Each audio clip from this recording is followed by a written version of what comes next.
शान या किसान का हो भाग आग एक धनुष के भाग से उतार दो।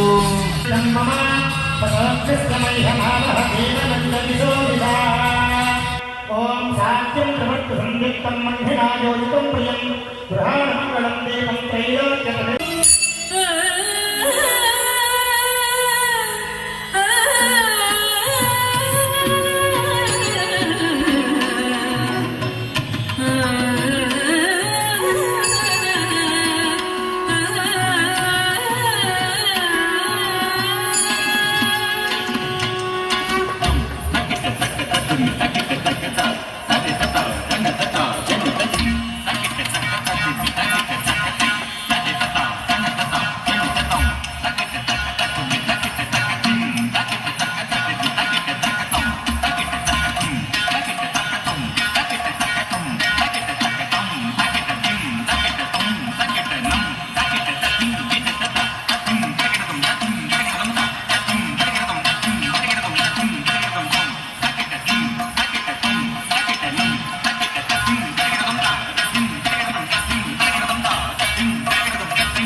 ఒక జంతువు ఏం చేస్తుంది, తన పిల్లలకు మాత్రమే పాలిస్తుంది. ఇంకో జంతువుకు సంబంధించిన పిల్లలు వస్తే దాన్ని కొరికి చంపేస్తుంది కూడా, పాలివ్వదు. అలాగే నా కుటుంబము, నా పిల్లలు, నా భార్య బాగుంటే చాలు, ఇంకేం అవసరం లేదనుకునేటువంటి వాళ్ళు జంతు మానవులు అన్నారు. అలాగే వృక్షం ఏం చేస్తుంది, తనని ఆశ్రయించినటువంటి వాళ్ళకి నీడనిస్తుంది, చక్కటి ఫలాలను ఇస్తుంది, పుష్పాలను ఇస్తుంది. అదేవిధంగా తనను ఆశ్రయించినటువంటి వాళ్ళందరికీ కూడా ఆశ్రయాన్ని ఇచ్చి సంరక్షించేటువంటి మానవులు ఎవరైతే ఉన్నారో వాళ్ళు వృక్షమానవులు. అదేవిధంగా మానవులు పరోపకారార్థం ఇదం శరీరం అనేటువంటి సత్యాన్ని తెలుసుకున్నటువంటి వారై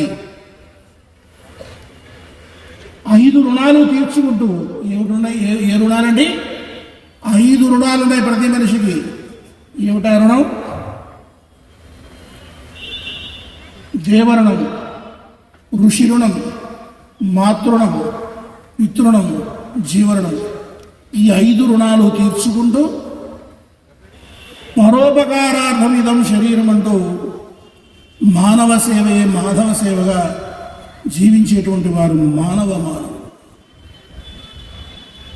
తాను భగవంతుడి కొరకు పూజిస్తూ, స్తుతిస్తూ, జపిస్తూ, ధ్యానిస్తూ, హోమ యజ్ఞ యాగాది కర్తలు నిర్వహిస్తూ ఆ వచ్చినటువంటి సత్ఫలితాన్ని కూడా లోక కళ్యాణార్థం ధారపోసేటువంటి వారు ఎవరైతే ఉన్నారో వాళ్ళే విశ్వమానవులు, వాళ్ళే దేవమానవులు. వాళ్ళే హిందువులు.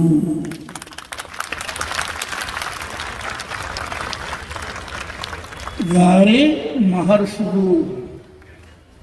భారతదేశంలో ఎక్కడా కూడా జంతు మానవులు కానీ వృక్ష మానవులు కానీ మానవులు కానీ ఉండేవారు కదా. అందరూ దేవ మానవులే, విశ్వ మానవులే ఉండేవారు. పాశ్చాత్య సంస్కృతి సంప్రదాయాలను ఒంటికి రుద్దుకొని వాటిని అలవరుచుకొని విశ్వమానవులుగా ఉన్నటువంటి మనం మానవుల స్థితికి దిగజారి క్రమేపీ మరణ వృక్షమానవులుగా దిగజారి వృక్షమానవుల నుండి జంతు మానవులుగా దిగజారి అల్లాడిపోతున్నాము. మరలా మనం విశ్వమానవులు కావాలి అంటే హైందవ సంస్కృతి సంప్రదాయాలను అలవరుచుకోవలసిందే.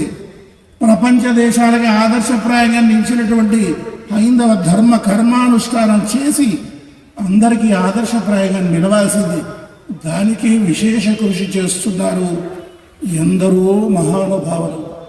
వారందరికీ వందనాలు.